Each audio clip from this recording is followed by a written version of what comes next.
Oke, selamat malam saudara-saudara. Kita bersyukur ya boleh bertemu lagi kembali dalam lanjutan PA Kitab Roma. Mari sebelum kita mulai kita tundukkan kepala, kita masuk dalam doa. Tuhan kami bersyukur di tengah-tengah berbagai acara kesibukan, bahkan cuaca yang tidak menentu, kami masih boleh bersama-sama mendapat kesempatan untuk belajar firman-Mu. Terima kasih ya Tuhan, kami bersyukur untuk kerinduan ini yang kami tahu Roh-Mu yang kudus berikan. Sehingga kami tahu kemana kami harus mencari kembali kepada firman-Mu. Mencari sumber kehidupan, petunjuk kebenaran, dan terang-Mu. Kami berdoa Tuhan berkati supaya pembahasan kitab Roma pasal 2 ini juga boleh memampukan kami mengerti akan apa yang sudah Tuhan ajarkan. Dan kami juga tidak lupa 2 pelajaran sebelumnya yang sudah kami pelajari. Siapa? Kami serahkan pimpinan-Mu Tuhan kepada setiap kami supaya Engkau memimpin menolong kami dalam proses belajar ini. Dalam nama Tuhan Yesus kami berdoa. Amin. Oke, saudara-saudara, kita akan teruskan dengan Roma pasal 2 ya, seperti yang tadi disebutkan Pak Luis bahwa saya yakin Bapak Ibu Saudara sekalian juga sudah membaca ya secara sekilas Roma yang kedua. Jadi hari ini kita akan membahas seluruh Roma 2 ya. Sekarang kita akan melihat dulu secara overview, saudara-saudara. Sebetulnya Roma 2 ini intinya adalah standar Tuhan versus standar manusia. Ya, maka kita punya tema judul brosurnya itu kan no favoritism ya. Kita tahu manusia itu standarnya banyak favoritismenya begitu kan? Yaitu membanding-bandingkan begitu kan? Sehingga ketika manusia itu membandingkan dirinya dengan orang lain yang lebih buruk, dia merasa tidak terlalu berdosa. Dia tidak terlalu berdosa begitu ya, ketika dia membandingkan dirinya dengan yang lebih buruk. Nah, ini standar manusia. Argumentasi yang dipakai biasanya untuk membenarkan adalah, "Oh, semua orang juga melakukannya, jadi it's not too bad," ya. "Yang saya lakukan tuh not too bad," begitu loh. Kenapa? Kan semua orang juga melakukan, ada yang lebih parah, iya kan? Sudah membandingkan membandingkan dengan yang lebih parah, begitu loh. Ini standar manusia yang Paulus sedang, bongkar di pasal 2 ini, saudara sekalian. Sehingga juga berpendapat, "Ya saya sih bukannya orang kudus 100%, tapi saya berdosa pun tidak seberapa." Ya, jadi kita harus aware saudara-saudara sekalian pola pikir seperti ini yang khususnya dimiliki oleh, sesama bangsa Paulus, orang Yahudi, ya. Dia hafal tuh pola pikirnya, ya, dan kita bisa sebenarnya aplikasikan ini untuk kita juga orang Kristen begitu kan, apalagi orang yang besar di keluarga Kristen. Nah, ini pola pikir yang kita harus awas, eee, pembagian big sin and small sin. Jadi orang Yahudi itu tidak merasa diri mereka suci, tidak berdosa, tidak, saudara sekalian. Waktu Yesus menantang mereka, siapa yang tidak berdosa, lemparkan batu pertama, nggak ada yang berani. Karena kalau mereka mengklaim begitu, dilempar batu duluan mereka. Jadi bukannya mereka melempar perempuan itu atau Yesus, mereka dilempar. Jadi nggak ada orang Yahudi mengatakan dia nggak berdosa. Tapi mereka membaginya ke dalam big sin, small sin. Mereka itu small sin, gitu loh, dosa kecil. Sedangkan orang-orang non-Yahudi dengan yang kita bahas ya 2 minggu lalu, homoseksuality, penyembahan berhala, ya kan, dan tindakan-tindakan yang tidak bermoral lainnya, itu big sin. Nah, kami nggak seperti itu. Nah, ini yang Paulus akan bongkar dan akan patahkan ya argumen seperti ini. Bagi pola pikir standar manusia yang diadopsi orang Yahudi ini, big sin itu baru sin, small sin itu manusiawi. Ya, manusiawi lah kalau orang sombong. Orang munafik itu manusiawi lah, yang penting dia itu kan tidak merampok ya, bahwa dia pura-pura itu manusiawi. Nah, ini yang Paulus katakan ini standar manusia. Dan keliru kalau orang menilai dia bisa menyenangkan Tuhan karena dia merasa hebat menurut standar manusia. Maka Paulus memperkenalkan, ingat ketika kita bicara dosa ya, 2 minggu lalu kan dosa non-Yahudi tuh ya. Sekarang dosa orang Yahudi. Standarnya kan sama, yaitu apa? Kekudusan Tuhan yang sempurna, the perfect holiness of God. Nah, ini loh. Paulus memperkenalkan ya di dalam doktrinnya, bagaimana Tuhan mengadili orang berdosa? Bukan membandingkan dia dengan yang lain, lalu menjatuhkan vonisnya, bukan, tapi membandingkannya dengan kekudusan Tuhan. Ya, dengan hukum-hukumnya yang sempurna itu loh. Nah, itu sebabnya kalau kita memahami kekudusan Tuhan dengan benar, maka kita baru bisa menilai serius masalah dosa itu seberapa serius. Ya mudah sekali bagi manusia berkata, "Saya kan cuman kesalahan kecil. Ah, itu kan semua orang melakukannya. Saya nggak seberapa kok dibandingkan dengan mayoritas," dan sebagainya. Tetapi setelah kita mendengarkan penjelasan Paulus tentang perfect holiness, kekudusan Tuhan yang sempurna, eee, saya yakin kita tidak akan bisa berkata, "Oh, itu semua orang melakukannya." Saya yakin semua defense itu akan runtuh saudara sekalian. Dan itu penting buat kita pahami, kenapa nanti di pasal 3 Paulus mengatakan, nggak bisa lewat perbuatan baik. Nah itu ya, jadi poinnya di situ. Karena standar Tuhan ya, bukan standar manusia. Jadi Paulus ingin mengatakan dua masalah manusia sebetulnya di seluruh pasal 2 ini, yaitu apa? Yang pertama, misunderstand ya, salah mengerti tentang kekudusan Tuhan. Jadi ini adalah sebuah kekeliruan ya, salah mengerti tentang kekudusan Tuhan. Dianggapnya Tuhan tuh kudus, tetapi dia toleran. Ya, dia akan tutup mata kepada dosa-dosa tertentu dan dia tidak akan memperhitungkannya karena dianggap dosa kecil.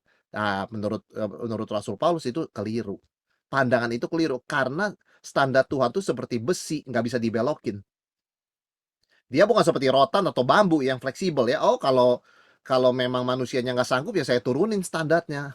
Saudara sekalian sebagai guru misalnya ya, ada orang sebagai guru, dia kalau memberikan penilaian itu kan sering adanya apa ya, curve grading gitu ya, curving ya. Jadi kalau, memang soalnya susah, murid yang terpinter pun dapatnya 85, maka 85 jadi A gitu loh. 50 itu tidak lagi jadi D, karena memang soalnya susah.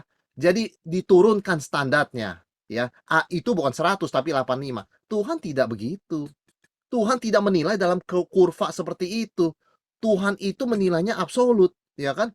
Either taat 100% atau tidak. Nah, itu yang kita tidak boleh salah mengerti. Karena kalau kita salah mengerti itu, maka poin yang kedua, kita juga misunderstand tentang seriusnya dosa, ya kan? Nah, kalau kita merasa dosa itu bukan sesuatu yang serius, nanti lama-lama juga menyerempet kepada Injil. Buat apa sih Yesus mati? Buat apa sih kita bicara salib? Toh manusia juga berdosanya nggak banget-banget kok, ya kan? Nah ini yang kita, harus, hati-hati saudara sekalian ya. Kita harus mengerti hal ini, di dalam, memahami seluruh pasal yang kedua ini. Sekarang kita baca dulu ya, ayat yang 1 sampai ke 4. Eee, "Karena itu hai manusia, siapapun juga engkau yang menghakimi orang lain, engkau sendiri tidak bebas dari salah, sebab dalam menghakimi orang lain, engkau menghakimi dirimu sendiri, karena engkau melakukan hal-hal yang sama. Tetapi kita tahu bahwa hukuman Allah berlangsung secara jujur atas mereka yang berbuat demikian. Dan engkau, hai manusia, engkau yang menghakimi mereka yang berbuat demikian, sedangkan engkau sendiri melakukannya juga. Adakah engkau sangka bahwa engkau akan luput dari hukuman Allah? Maukah engkau me Maukah engkau menganggap kekayaan kemurahannya, kesabarannya dan kelapangan hatinya? Tidakkah engkau tahu bahwa maksud kemurahan Allah ialah menuntun engkau kepada pertobatan? Jadi ini saudara-saudara sekalian, yang kita lihat Roma 1 adalah bicara tentang dosa orang non-Yahudi ya. Nah, Roma 2 Paulus khusus bicara tentang dosa orang Yahudi. Jadi, apa yang dikatakan oleh Paulus di sini saudara sekalian? Pandangan umum orang Yahudi begini ya, dia paham sekali cara pikir mereka. Kita ini kan umat pilihan, ya. Jadi kita itu diberikan perkecualian. Ini saudara sekalian ya, exception nih, karena umat pilihan. Kita ini umat pilihan jadi exception. Jadi meskipun mereka tidak ngomong mereka tidak berdosa sih, begitu kan ya. Sekalipun berdosa, tapi karena mereka umat pilihan, mereka tidak akan dihukum. Mereka tidak akan dihukum, ya.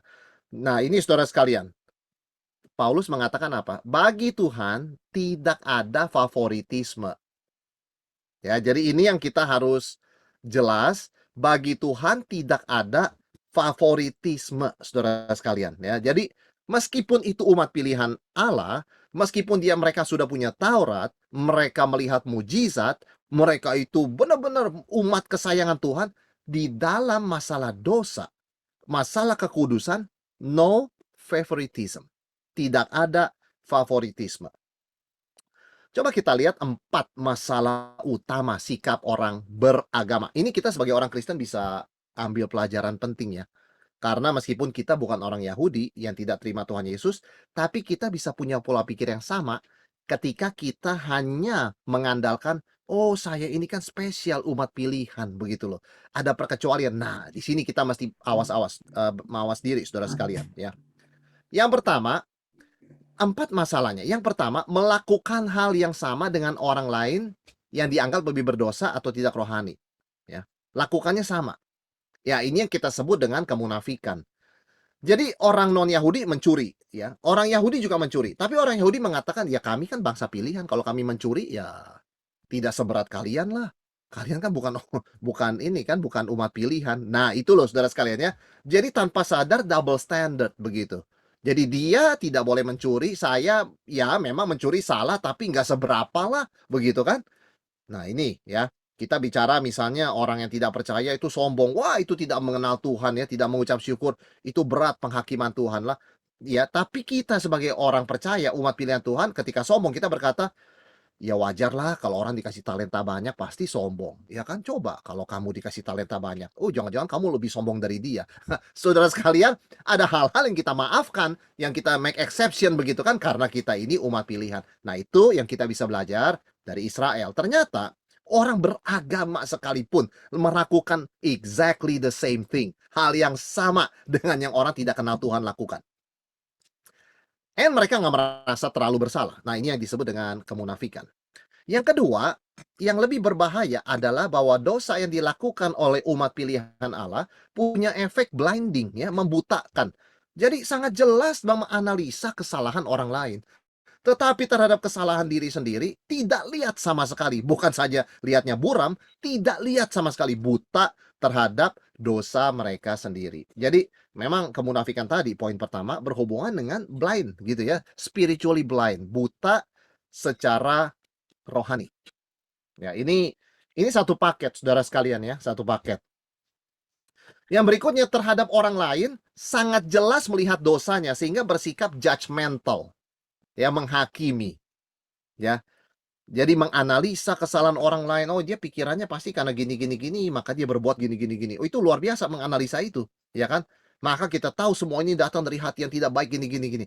Tapi karena mereka itu juga buta terhadap diri sendiri, mereka tidak terapkan proses berpikir itu, analisa itu kepada diri mereka. Karena kalau mereka terapkan, mereka juga akan ternyata sama dengan orang yang mereka hakimi. Ya, jadi ini poin yang ketiga, saudara sekalian. Dan yang paling berbahaya adalah nomor 4, menganggap diri layak menerima anugerah dan kemurahan Tuhan. Saudara, kita baca lagi ayat 4 ya. Ini luar biasa. Maukah engkau menganggap sepi kekayaan kemurahannya, kesabarannya, dan kelapangan hatinya? Tidakkah engkau tahu bahwa maksud kemurahan Allah ialah menuntun engkau pada pertobatan? Yang keempat ini saya katakan berbahaya, mengapa? Karena, saudara sekalian, eh, ada orang menganggap kelancaran hidup itu berarti Tuhan oke sama gaya hidupnya. Sehingga dia tidak usah bertobat. Nah, ini berbahaya.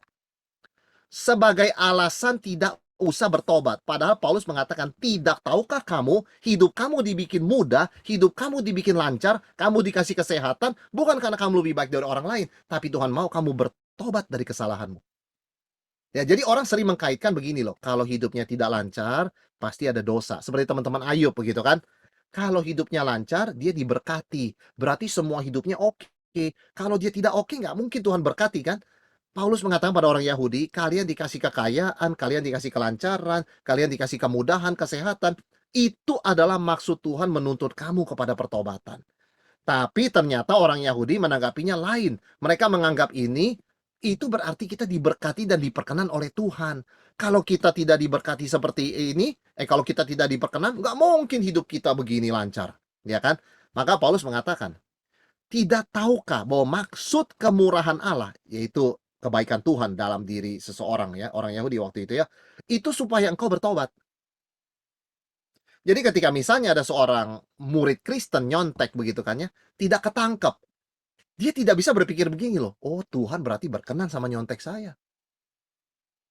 Oleh sebab dia tidak ketangkep, teman saya ketangkep. Bukan Kristen itu.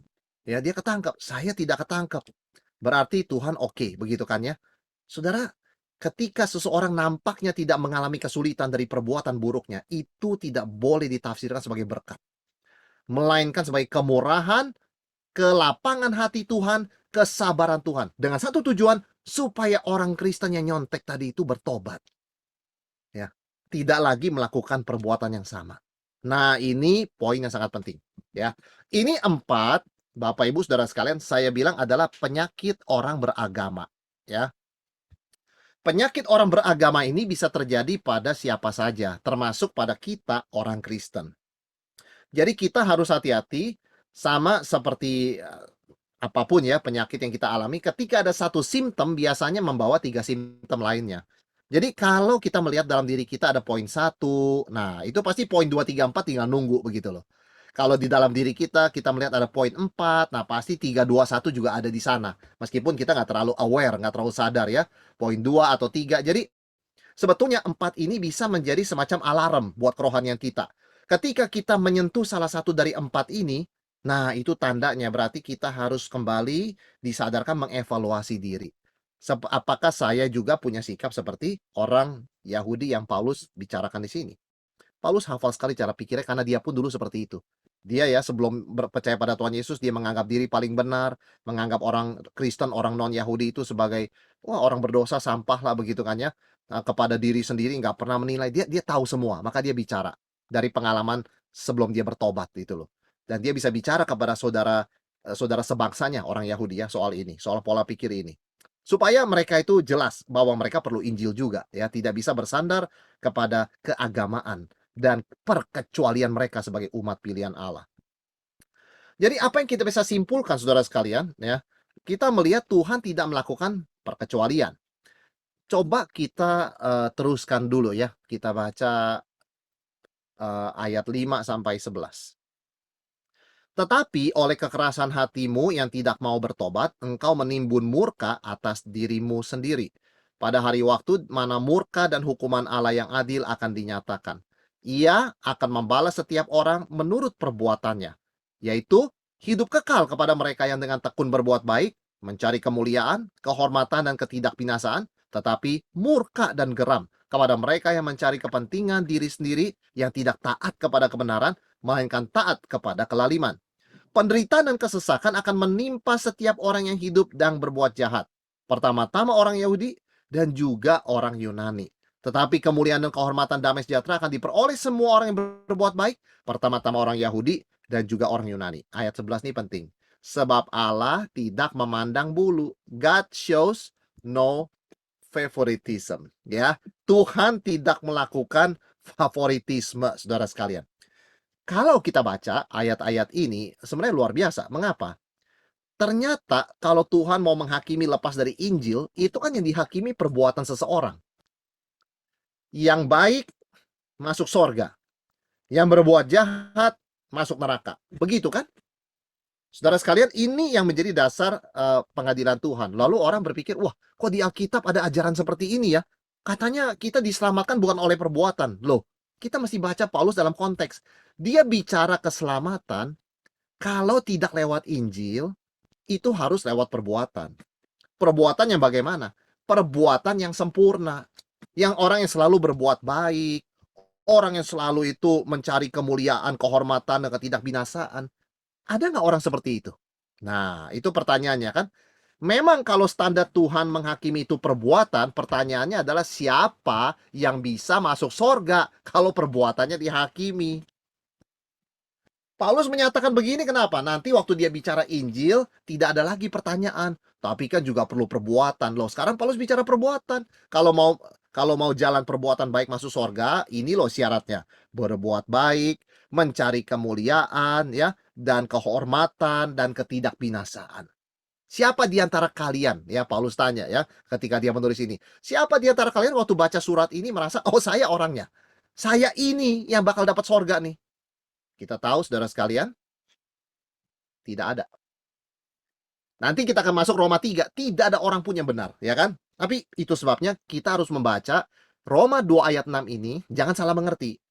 Jangan lalu orang yang tidak mengerti Alkitab misalnya ya, orang yang bukan Kristen, Di Alkitabmu ada tulisan loh, Tuhan menghakimi dengan perbuatan. Jadi masuk surga kan juga dengan perbuatan baik ya, masuk neraka karena perbuatanmu jahat. Nah, kita bisa jelaskan, jangan baca seperti itu. Itu kalau tidak ada Injil, jalannya harus begitu. Tapi tanya balik kepada dia, "Kamu qualified nggak kira-kira hari ini kalau dipanggil Tuhan?" Saudara, saya, kira-kira 2 bulan lalu berbicara dengan orang non-Kristen ya di Zoom ya. Memang berbicara, heart to heart begitu ya, dia juga open ya. Saya tanya, "Di dalam agamamu masuk surga dengan perbuatan baik. Bolehkah saya tanya, hari ini kalau kamu dipanggil Tuhan, kira-kira surga apa neraka?" Dengan jujur dia mengatakan, "Pasti neraka." Tidak ada orang, bahkan yang di dalam sistem agamanya, sorga dengan perbuatan, demikian pula neraka perbuatan jahat, berani berkata dengan yakin, "Saya hari ini masuk sorga." Tidak ada, saudara sekalian. Jadi kalau saudara ingin berbicara kepada orang-orang yang bukan Kristen, membagikan Injil, coba pakai sistem mereka dengan perbuatan baik. Tanya, "Malam ini bagaimana kalau Tuhan panggil? Kira-kira sorga apa neraka?" Saudara akan terkejut menemukan tidak ada seorang pun yang sekalipun dengan sistem begitu berani berkata, "Saya yakin sorga, karena perbuatan baik saya banyak." Tidak ada. Itu yang Paulus masukkan di sini, ya. Jadi tanpa Injil Kristus, setiap orang hanya bisa mengandalkan perbuatan baiknya untuk sorga. Dan ini kabar buruk, saudara sekalian ya, kabar yang sangat buruk, karena memang tidak ada manusia yang berbuat baik. 100% tuh nggak ada. Baik itu hanya sisi tertentu begitu loh ya, luarnya aja. Dan kedua, standar penghakiman Tuhan, karena Tuhan itu kan sempurna, perfectly holy ya. Tadi kita bicara, dia itu sempurna dan kudus ya. Kekudusannya sempurna. Maka dia menuntut kalau lewat perbuatan baik, ya perbuatan baiknya mesti sempurna. Jadi motivasinya baik, perbuatannya baik, hasilnya baik. Ya, ada orang ya berbuatnya motivasinya baik, tapi hasilnya tidak baik. Tapi siapa sih bisa punya motivasi baik kalau tidak kenal Tuhan Yesus? Ya kan? Maka saudara sekalian, standar Tuhan tidak diturunkan loh. Oh, ya asal tidak bunuh orang itu sudah dihitung baik. Tidak, harus membantu yang susah. Nggak cuma nggak bunuh orang, kan standar Tuhan sempurna begitu kan. Nah ini, jadi kalau mau mengandalkan perbuatan baik, Tuhan punya standar ya.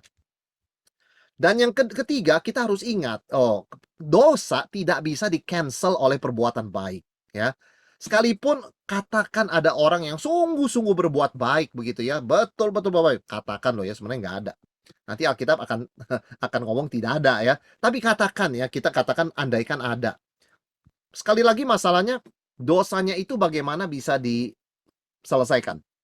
Perbuatan baik itu tidak bisa meng-cancel dosa. Saudara sekalian, tidak bisa.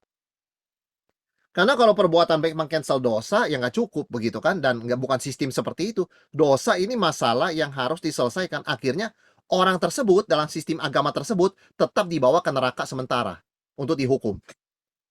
Ya, jadi impossible ke sorga langsung, nggak ada. Ya, karena masalah dosa tidak bisa dengan perbuatan baik. Jadi saya perhatikan sistem-sistem agama di luar Kristen ya, mereka mencoba menemukan mekanisme. Oh iya, kalau sampai ada perbuatan baik itu dihitung sebagai upah. Perbuatan dosa kan tidak ada sistem penebusan, ya. Tidak ada orang lain yang mati menggantikannya seperti dalam Injil Kristus begitu kan. Maka mau tidak mau orang tersebut harus bayarnya dengan hukuman. Bahkan pada zaman Martin Luther kita tahu gereja pada waktu itu mengajarkan api pencucian. Cuman katanya waktu itu kalau beli surat penghapusan dosa, bisa mempersingkat waktu orang dicuci dan disiksa di dalam api pencucian. Nah ini saudara sekalian ya, ini yang ketiga ya, dosa tuh nggak bisa di-cancel dengan perbuatan baik. Ya yang keempat, dosa sekecil apapun cukup, cukup untuk menghantar manusia kepada penghukuman kekal ya. Jadi dengan kata lain, ini yang Paulus bukakan. Kalau mau lewat perbuatan baik, ini loh requirement-nya, ini tuntutannya.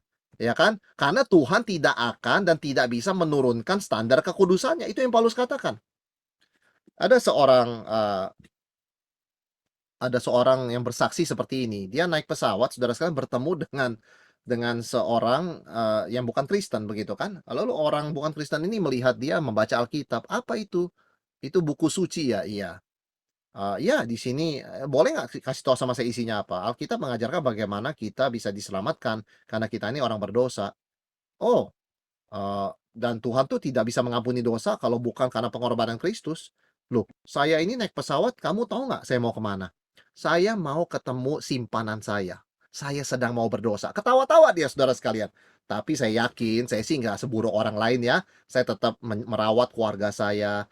Tuhan pasti akan mengampuni dosa saya lah, ya kan? Saudara, orang Kristen itu dengan tegas berkata, "No, Tuhan tidak akan ampuni dosamu." Wah, dia syok. Berdasarkan apa orang Kristen itu ngomong? Karena hukum Tuhan nggak bisa dibelokkan. Kamu tidak dibandingkan dengan orang lain yang lebih buruk. Kamu dibandingkan dengan hukum Tuhan yang melarang perzinahan.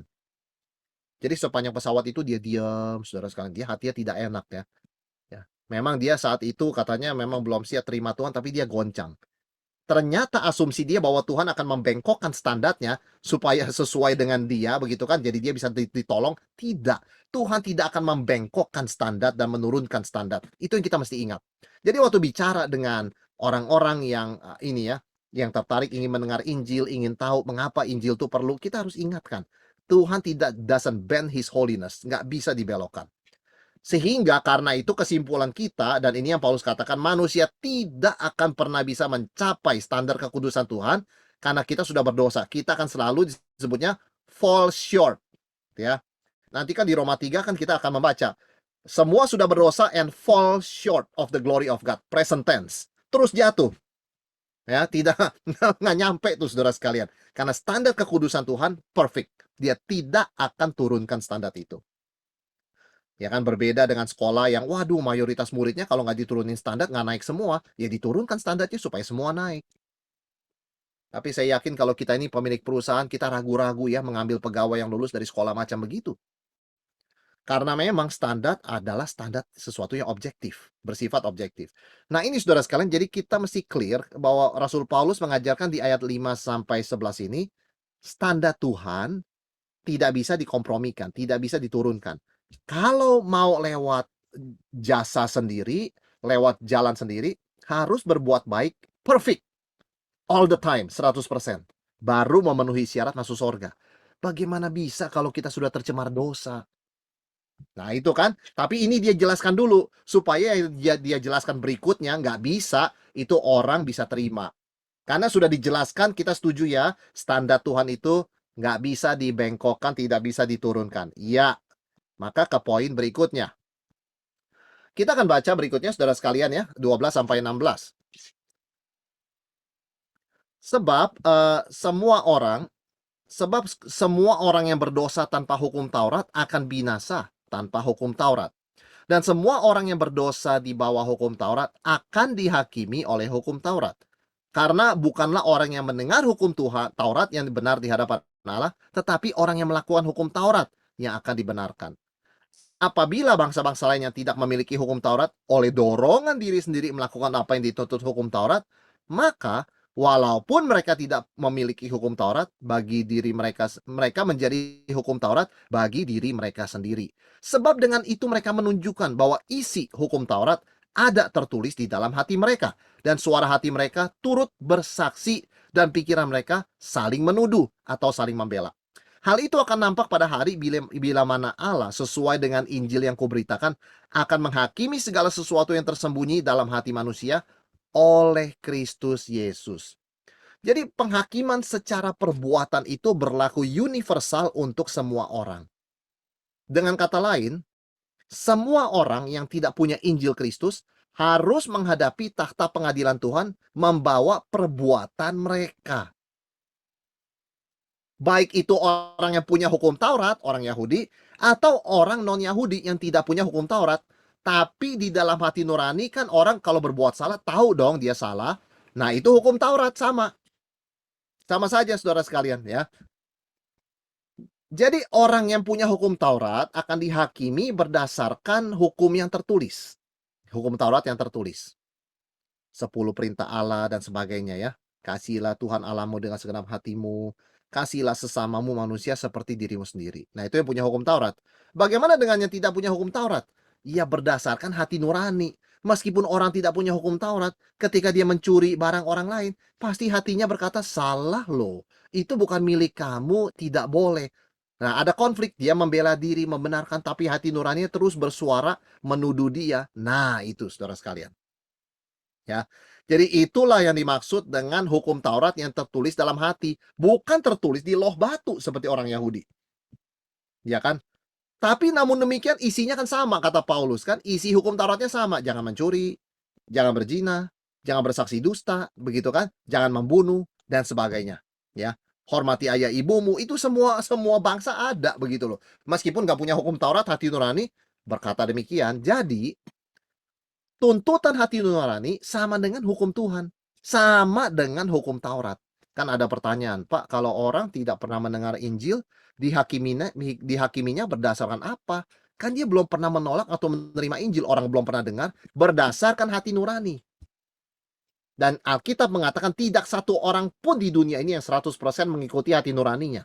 Dia pasti melakukan yang hati nuraninya larang. Ya, jadi semua orang tuh no chance lah begitu ya, mengandalkan perbuatan baik. Jadi sama saudara sekalian ya, berdasarkan Taurat kah, atau berdasarkan hati nurani kah, apakah dia Yahudi atau non-Yahudi, semua orang akan dihakimi. Dan pada akhirnya, semua orang yang dihakimi itu akan mengakui apa? Penghakiman Tuhan itu adil dan sempurna. Kepada orang Yahudi, Tuhan pakai hukum Taurat yang tertulis. Jadi fair dong, ya kan menggunakan standar yang mereka tahu. Kepada orang non-Yahudi yang belum pernah dengar Injil begitu kan ya, Tuhan menggunakan hati nurani yang mereka tahu. Hati nurani bicara bahasa mereka kan. Kamu salah. Berdasarkan itu, kamu ikutin nggak? Enggak. Saya tetap mencuri. Ya saya tahu sih hati nurani saya ngomong itu nggak benar, tapi saya tetap mencuri. Nah, itu dasarnya. Jadi semua orang akan dihakimi, tidak akan bisa berkata dan tidak akan mau berkata Tuhan itu nggak fair, tidak mungkin. Penghakiman Tuhan itu adil dan sempurna dan objektif berdasarkan rekod perbuatan seseorang, ya, dan berdasarkan pengetahuan dia akan kebenaran, baik itu lewat Taurat maupun lewat suara hati nurani. Yang kedua, saudara sekalian, mereka pada akhirnya gagal mencapai standar moral yang ditetapkan hukum Tuhan. Ya, jadi ini saudara sekalian yang kita harus ingat ya. Kita ingat ada seorang muda yang kaya datang kepada Yesus, dia dia muda, dia kaya, dan dia sangat saleh ya, sangat saleh. Dia mengatakan, "Hukum mana yang mesti kulakukan?" Yesus mengatakan, "Hormati ayah ibumu sampai, jangan bersaksi dusta," begitu kan ya. Dia mengatakan, "Semuanya sudah kulakukan, apalagi yang kurang?" Ya Tuhan minta dia jual seluruh hartanya, bagikan pada orang miskin, dia mengatakan, "Nggak bisa." Sehingga murid-murid Yesus berkata, "Orang yang sangat saleh begini, ya, orang yang sangat diberkati begini, kok tidak bisa masuk kerajaan sorga?" Begitu kan ya. Bagaimana orang kayak kita-kita ini, nelayan begitu kan, yang mungkin omongannya nggak bersih setiap hari, begitu kan, bisnisnya juga mungkin. Yesus mengatakan ini bukan pekerjaan manusia. Bagi manusia hal ini mustahil, tapi bagi Tuhan tidak ada yang mustahil. Jadi Tuhan Yesus mau mengatakan secara nggak langsung tidak bisa lewat Taurat. Karena orang akan gagal pada akhirnya. Tuntutan hukum Tuhan itu perfection saudara sekalian, kesempurnaan. Siapa yang bisa? Ya. Jadi kita boleh simpulkan dari argumentasi Paulus 16 ayat ini, no way, tidak ada jalan lewat perbuatan baik ya. Tidak ada jalan karena tuntutan Tuhan begitu perfect dan tinggi. Ya, dan dia tidak akan turunkan dan kita juga tahu baik Yahudi non Yahudi itu sudah melanggar. Ya, jadi sejauh ini kita boleh mengatakan no other way. Perbuatan baik tidak bisa menolong kita survive penghakiman Tuhan yang sempurna, yang menuntut kesempurnaan. Jadi, ini adalah sebuah situasi yang sangat-sangat, sulit ya. Tapi memang Paulus mesti bicarakan ini dulu, sebelum nanti dia memberikan itu sebabnya mengapa kamu mesti terima Injil yang aku ajarkan ini, ya. Karena this is not the way, there is no way. Tidak ada jalan lewat perbuatan baik, ya. Maka saudara sekalian, kita akan lanjut ke ayat-ayat berikutnya, ya. Kita akan baca 17 sampai ke 24. Tetapi jika kamu menyebut dirimu orang Yahudi dan bersandar kepada hukum Taurat, bermegah dalam Allah dan tahu akan kehendaknya, dan oleh karena diajar dalam hukum Taurat, dapat tahu mana yang baik dan mana yang tidak baik, dan yakin bahwa engkau adalah penuntun orang buta dan terang bagi mereka yang ada dalam kegelapan. Luar biasa saudara sekalian ya. Pendidik orang bodoh dan pengajar orang yang belum dewasa. Karena dalam hukum Taurat, engkau memiliki kegenapan, segala kepandaian dan kebenaran. Ya kan? Jadi bagaimanakah engkau yang mengajar orang lain? Tidakkah engkau mengajar dirimu sendiri? Engkau yang mengajar jangan mencuri. Mengapa engkau sendiri mencuri? Engkau yang berkata jangan berzina. Mengapa engkau sendiri berzina? Engkau yang jijik akan segala berhala. Mengapa engkau sendiri merampok rumah berhala? Engkau bermegah atas hukum Taurat. Mengapa engkau sendiri menghina Allah dengan melanggar hukum Taurat itu? Seperti ada tertulis, sebab oleh karena kamulah nama Allah dihujat di antara bangsa-bangsa lain. Saudara sekalian, Paulus mau mengatakan begini, orang Yahudi itu sangat istimewa ya, diberikan hukum Tuhan, diberikan berkat khusus. Ya, kita sudah baca tadi, tapi kita juga tahu prinsip Tuhan kan keadilan ya. Yang banyak diberi, banyak dituntut. Nah, ini dia saudara sekalian ya. Prinsip keadilan Tuhan, much given, much ask. Banyak diberi, banyak dituntut, little given, little ask. Sedikit diberi, sedikit dituntut. Jadi, kalau orang berkata, saya mau minta talenta lebih banyak lah. Saya punya kerinduan melayani. Asal dia ingat prinsip ini, banyak diberi, banyak dituntut. Saudara sekalian, itu sebabnya Yakobus juga pernah mengingatkan, jangan ada banyak orang mau menjadi guru. Karena kamu yang mengajar akan dihakimi 2 kali lipat ya, lebih daripada yang diajar karena kamu diberi otoritas mengajar. Itu kan namanya banyak diberi, banyak dituntut ya.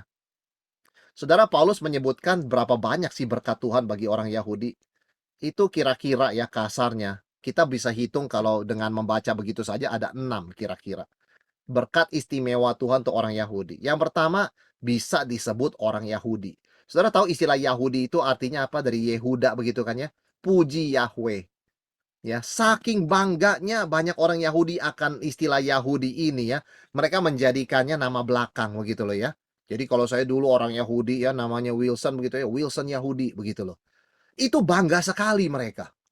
Karena istilah Yahudi itu berarti puji Tuhan. Tuhan di sini Yahweh. Nama pribadi Allah dalam perjanjian lama ya. Yang diperkenalkan kepada Musa. Bangga sekali, privilege. Mereka mengatakan orang lain, Gentiles, non-Yahudi begitu kan. Bukan puji Yahweh begitu kan. Non puji Yahweh. Saya namanya puji Yahweh. Sampai jadi nama belakang. Dan keistimewaan mereka diberikan Taurat. Firman Tuhan yang tidak bersalah itu. Bangsa-bangsa lain kan cuma nebak-nebak, kira-kira Tuhan maunya apa ya dengan hati nurani, tapi kadang-kadang kabur karena dosa dan kebudayaan mereka yang salah begitu kan. Orang Yahudi kan nggak bisa salah di dalam pengetahuan mereka, sebab Tuhan menurunkannya melalui Musa begitu, menurunkannya menuliskan firman itu kan, dan dituliskan begitu loh, reket begitu kan, hitam di atas putih, nggak mungkin salah. Dan itu keyakinan kita, Alkitab, perjanjian lama, perjanjian baru, tidak mengandung kesalahan apapun. Jadi orang Yahudi luar biasa, mereka diberikan resource yang tidak ada salahnya sama sekali. Yaitu firman Tuhan, Taurat. Mereka tentunya merasa diri sebagai umat favoritnya Tuhan, ya. Mereka merasa diri sebagai umat favorit Tuhan. Di mana sih Tuhan pernah membelah laut di antara bangsa lain? Nggak ada, cuma di antara kita. Kepada siapa Tuhan pernah turunkan kitab Taurat? Nggak ada, cuma kepada kita. Ya kan? Kepada siapa Tuhan kirimkan nabi-nabi yang hebat seperti Musa, begitu kan? Raja-raja seperti Salomo yang paling berhikmat? Nggak ada. Kami, ya itu umat favorit. Itu di ayat 17 begitu kan ya. Saudara bisa lihat itu. Yang keempat, mereka juga soal pengetahuan. Oh ya, mereka lebih tahu karena mereka punya Taurat. Mereka merasa diri tahu kehendak Tuhan, covenant perjanjian begitu ya, dan hukum Taurat. Mereka tahu, mereka bisa kutip begitu loh ya. Hukum keberapa? Ya kan? Kehendak Tuhan di ayat mana? Perjanjian Tuhan dengan siapa leluhur mereka? Apakah dengan Abraham? Apakah dengan Ishak? Apakah dengan Yakub, dengan Daud dan sebagainya.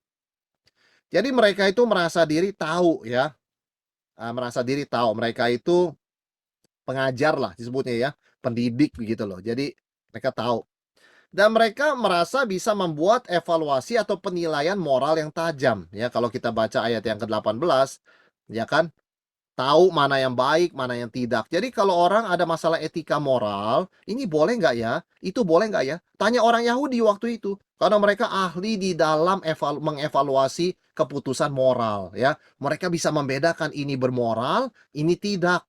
Luar biasa saudara sekalian. Istimewa sekali. Yang keenam, Mereka merasa berjalan dalam terang Taurat. Nah, bangsa-bangsa lain kan kegelapan, cuma nebak-nebak. Oh iya, mencuri salah, tapi kalau nggak ketahuan dan nggak merugikan gimana? Nah, itu kan mereka jadi abu-abu, jadi nggak jelas. Kalau kita kan jelas, apapun situasinya salah, begitu kan? Karena ada perintah Tuhan. Jadi mereka merasa mereka berjalan dalam terang Taurat, ya, berjalan dalam terang Tuhan. Saudara sekalian, eee, tapi ini bukan good news kata Paulus, ya. Kenapa? Karena kesalahannya mereka membandingkan dirinya salah. Mereka membandingkan diri dengan orang non-Yahudi. Salah. Orang non-Yahudi dibandingkan dengan hati nurani. Karena mereka tidak punya hukum Taurat. Orang Yahudi harus membandingkan diri mereka dengan hukum Tuhan. Ya, banyak diberi, banyak dituntut.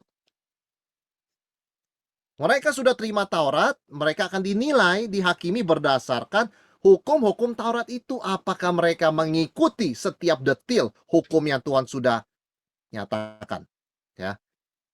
Seharusnya mereka mengukur diri dengan standar Tuhan. Itu sebabnya Paulus, Saudara perhatikan, ayat 21 dia berkata begini, "Jadi bagaimanakah engkau yang mengajar orang lain? Tidakkah engkau mengajar dirimu sendiri? Engkau yang mengajar, jangan mencuri ya. Mengapa engkau sendiri mencuri?" Oh, kami kan bangsa pilihan Tuhan. Ya kenapa memangnya? Ya kami pokoknya favoritnya Tuhan. Nggak bisa Paulus katakan. Kalau perbuatanmu sama dengan yang kamu bilang ke orang lain itu salah, kamu juga salah. Jadi mereka juga mencuri, ya, Paulus sebutkan sini. Mereka juga berzina, dan mereka juga katanya anti berhala. Tapi kalau sudah menyerang satu tempat, ada kuil berhala, waduh, kuil berhala ada patung antik ya di dalamnya ya. Ada patung antik terbuat dari emas, begitu kan. Ada yang dari perak. Sayang juga loh, biar kita anti berhala disia-siakan. Emas 1 gram berapa? Perak 1 gram berapa? Kan lumayan kita nggak sia-sia perang begitu kan. Toh kita melakukannya kepada rumah berhala, kan nggak apa-apa. Kita nggak melakukan pada bait Tuhan. Tetap itu mencuri. Karena bukan punyamu, kata Paulus. Itu praktek yang biasa di antara orang Yahudi waktu perang. Kalau mereka menang perang itu mereka mengambil rampasan dari rumah berhala, mereka nggak merasa bersalah. Memang bukan punya kami, tapi kan di berhala. Berhala itu kan kotor. Ya kami remove dari situ, kan Tuhan mesti berkenan. Tidak. Kata Paulus itu tetap mencuri. Meskipun itu common practice. Ya.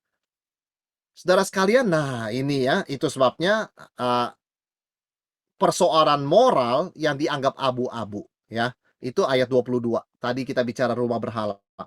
Ya, beberapa rabi mengatakan, "Nggak apa-apa kali ya, kalau rumah berhala, perkecualian lah, itu kan memang harusnya nggak boleh ada berhala, jadi kamu ambil aja." Nah, itu abu-abu. Bagi Paulus, no. Merampok adalah merampok. Meskipun yang dirampok rumah berhala orang lain, kamu masih tetap mengambil yang bukan milikmu, yang bukan dikasih oleh Tuhan. Apakah Tuhan kasih kamu berhala? Oh ya enggak, ya berarti kamu mencuri. Nah, kan begitu. Saudara sekalian, Paulus mengatakan, jangan bilang abu-abu merampok rumah berhala. Itu black and white, it's stealing, mencuri. Itu yang jelas sekali ya Paulus katakan. Jadi bagi Paulus sudah ya, di dalam pengadilan Tuhan ini kepada umat pilihannya dengan Taurat, Tuhan tidak pernah membelokkan demi favoritismenya. Tidak. Straight lurus. Tidak bisa dibelokkan, tidak bisa disuap, saudara sekalian. Tidak bisa diturunkan. Hitam putihnya tetap hitam putih sampai selamanya. Jelasnya begitu loh. Nggak bisa dianggap abu-abu. Dan saudara sekalian, ayat keempat ini kita bisa ayat 24 kita bisa belajar banyak ya. Banyak orang mengutip kemunafikan orang Kristen sebagai alasan orang tidak mau percaya Injil. Sama seperti Paulus mengatakan kepada saudara sebangsanya. Tahu nggak kenapa banyak orang tidak mau percaya pada Allah Yahweh, kepada Tuhan kita? Oleh sebab kamu, nama Allah dihujat di antara bangsa-bangsa lain. Kita bisa belajar something from that, saudara sekalian. Ya kan?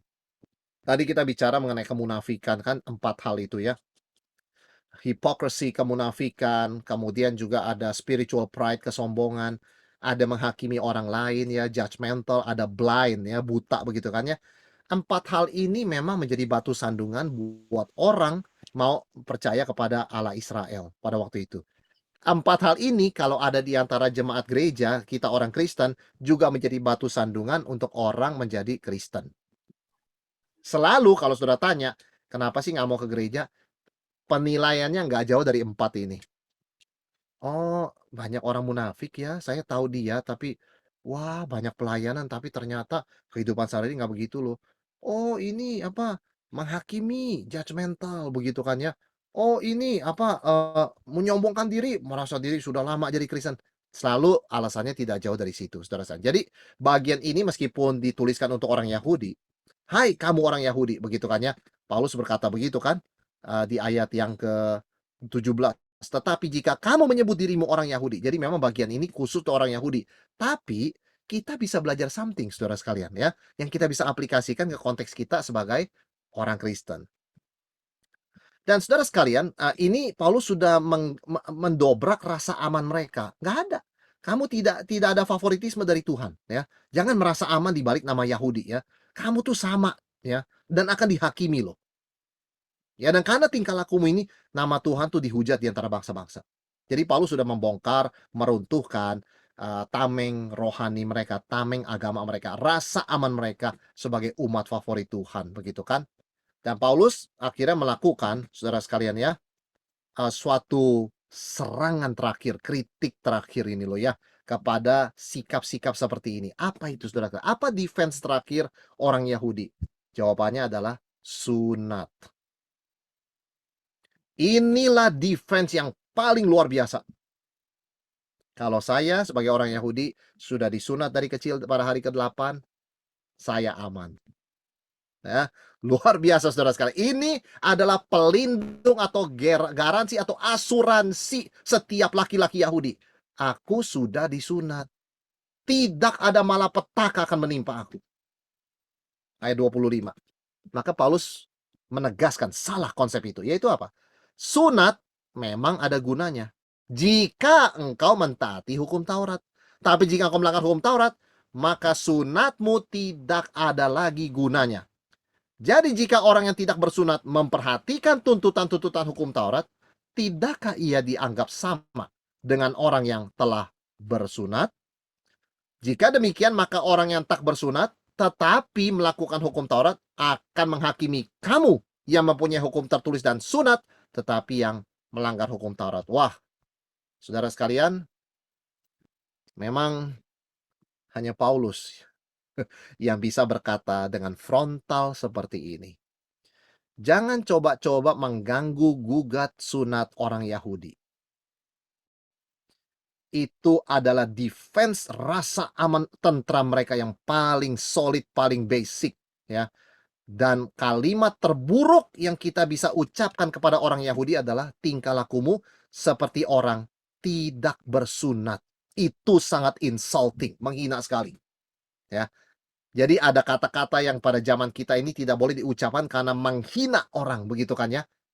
Mengatakan orang Yahudi, kamu itu seperti orang gak bersunat, sama dengan menampar dia di depan umum ribuan orang.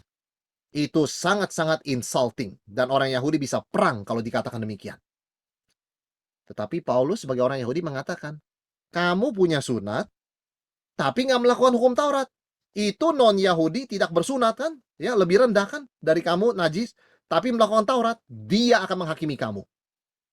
Saudara, Paulus ini luar biasa kerasnya ngomongnya kalau saudara ngerti konteks Yahudi. Kita bukan orang Yahudi, kita nggak berasa. Tapi tempatkan diri kita sebagai pendengar Yahudi. Kita baru tahu, luar biasa saudara Paulus ini ngomongnya. Luar biasa. Dia menggoncangkan tradisi rasa aman kita yang sudah berabad-abad dari Bapak Abraham. Yang Paulus sebutkan di sini, rasa aman palsu itu disebutnya sunat. Saudara mau tahu bagaimana rasa amannya orang yang disunat? Seorang rabi Yahudi bernama Rabi Menachem berkata, orang yang disunat tidak mungkin masuk neraka. Coba. Betapa luar biasanya sunat sebagai asuransi. Jadi perempuan Yahudi kasihan begitu kan ya, nggak ada garansi itu. Kan yang disunat hanya laki-laki. Tapi laki-laki Yahudi yang disunat, luar biasa. Rabi Menachem mengatakan, saya tidak akan masuk neraka. Whatever I do, I go to heaven. Ada juga yang mengatakan, ya, sunat itu menyelamatkan seseorang dari neraka. Kalaupun dia berbuat jahat sekalipun, akan ke neraka, tapi kalau dia disunat, selamat. Satu literatur Yahudi bernama Midrash Tilim berkata, Tuhan bersumpah kepada Abraham bahwa kalau keturunannya disunat, tidak akan ada yang masuk neraka. Waduh, luar biasa ya. spekulasi-spekulasi dari rabi-rabi ini yang secara sembarangan berkata demikian. Paulus mengatakan, "No, salah semua rabi itu." Sebagai orang Yahudi, dididik di dalam tradisi rabi, punya guru besar tuh rabi, berani berkata begini. Paulus itu semangatnya ya Martin Luther meniru semangat dia, saudara sekalian. Challenging semua tradisi yang salah. Ya, sunat kata Paulus itu tanda, bukan realita. Surat kawin itu tanda, cincin kawin tanda. Realitanya apa? Kesetiaan dong. Apa gunanya seseorang pria memakai cincin kawin, pegang surat kawin, tetapi dia tidak setia kepada istrinya? Realitanya dia tidak setia. Jadi kalau dia tidak setia, apa gunanya cincin itu? Lebih baik dia buang. Apa gunanya surat nikah itu? Lebih baik dia tidak usah gubris. Nggak ada artinya. Nah, Paulus mengatakan demikian. Realitanya itu lebih penting dari tanda. Sama seperti realita pernikahan saling mengasihi dan setia lebih penting dari cincin nikah. Memang cincin nikah kita mesti cari yang baik, ditulis namanya, begitu kan ya, dan sebagainya. Tapi itu kan cuma simbol, tanda. Pernikahan dan kasih kesetiaan antara suami istri itu, that's the reality. Itu the most important thing. Itu yang paling penting. Maka Paulus mengatakan begini, realitanya apa sih yang penting? Iman dan ketaatan kepada Tuhan. Kamu ada hukum Taurat dilakukan nggak? Ya, itu realita. Jadi percuma, sunat itu cuma tanda. Nonsense, itu useless itu. Wah, ini suatu pandangan yang 180 derajat beda sekali, saudara sekalian, dengan apa yang diajarkan oleh para rabi. Dalam sunat ada rasa aman. Orang bersunat yang tidak taat melakukan Taurat sama dengan tidak bersunat. Ya, ini sangat-sangat insulting, saudara sekalian. Tapi benar ini. Orang yang tidak bersunat, yang ikut hati nurani, kan hati nurani tadi sama toh dengan hukum Taurat ya, itu lebih baik daripada orang yang bersunat tapi melanggar hukum Taurat.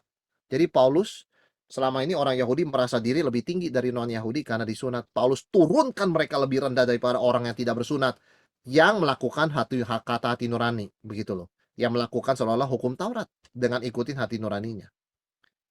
Nah, kalau kita boleh aplikasikan, zaman kita kan nggak disunat, begitu kan ya. Tapi apa sih sebetulnya zaman kita? Baptisan misalnya ya. Saudara sekalian, menyebut orang Yahudi yang bersunat lebih buruk dari orang tidak bersunat, ini hina yang sangat besar. Kalau kita boleh aplikasikan ya, buat orang Yahudi kan sunat ya, buat kita apa sih? Baptisan, keanggotaan gereja, pelayanan, status rohani lainnya ya, yang kita rasa berikan rasa aman. Tidak bisa, saudara sekalian, kita tidak boleh bersandar kepada itu, karena yang penting realitanya, iman ketaatan kita pada Kristus. Itu sebabnya Paulus mengatakan tidak bisa orang mendapat rasa aman dari hal-hal lahiriah seperti ini. Ya, ini ayat yang ke-25 sampai 27. Dan yang penutupnya, saudara sekalian, 28 sampai 29, Paulus mengatakan begini, sebab yang disebut Yahudi, ini lagi saudara sekalian, perhatikan kata-kata Rasul Paulus, yang disebut Yahudi bukanlah orang yang lahiriah Yahudi.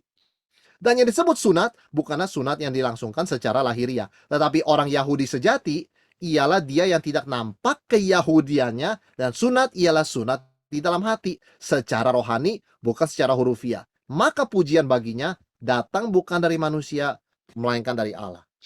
Dengan perkataan ini, Rasul Paulus mau mengatakan kepada saudara sebangsa yang Yahudi, kalian punya KTP Yahudi, nggak ada gunanya.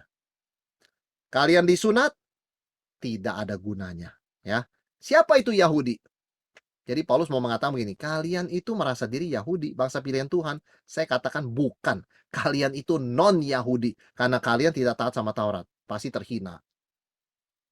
Kalian merasa diri sudah disunat. Sunat sejati itu secara rohani, ya, sunat dalam hati. Jadi kalau kamu tuh hatinya tidak taat pada Tuhan, tidak taat pada Tuhan, sorry ya, saya ngomong kamu tuh orang gak bersunat.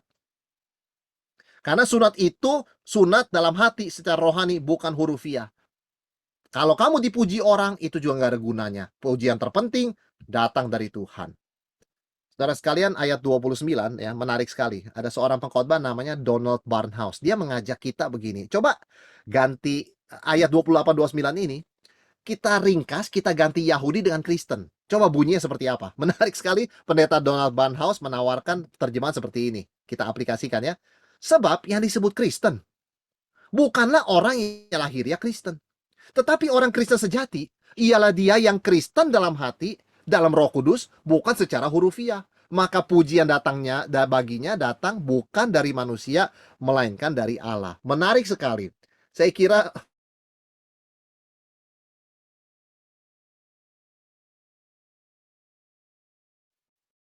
kasihkan ayat ini. Ini kita pegang kutipan dia, saudara sekalian. Apa itu Kristen? Ya, apa itu Kristen? Ini yang kita akan bersama-sama pikirkan ya. Jadi upacara dan tingkah laku agama secara lahiriah tidak bisa menyelamatkan kita dan tidak bisa menolong kita luput dari penghakiman Tuhan. Tidak bisa. Maka sampai titik ini di akhir, saudara kan di penghujung pasal 2, Paulus ini mengingatkan, ini satu transisi ya. Maka ini membuka jalan bagi satu-satunya jalan manusia bisa dibenarkan oleh di hadapan Tuhan. Karena jelas jawabannya melalui pembahasan Paulus, saudara sekalian, di dalam bagian ini, jawabannya bukan oleh perbuatan baik atau bukan oleh ketaatan kepada Taurat. Dan ini menjadi sebuah penutup untuk orang-orang, khususnya saudara-saudara sebangsa Paulus Yahudi, renungkan. Dan yang kita orang Kristen bisa aplikasikan. Ya. Jadi oke, saudara sekalian, demikian pada malam ini, demikian materi kita. Kita sudah membahas seluruh pasal 2. Jadi intinya Paulus ingin agar orang-orang yang membaca Roma ini jangan sampai salah kaprah soal standar Tuhan dan soal chance-nya mereka, karena mereka itu dari suku Yahudi, orang Yahudi, dan mereka disunat ya. Jadi Paulus ingin orang clear soal hal ini.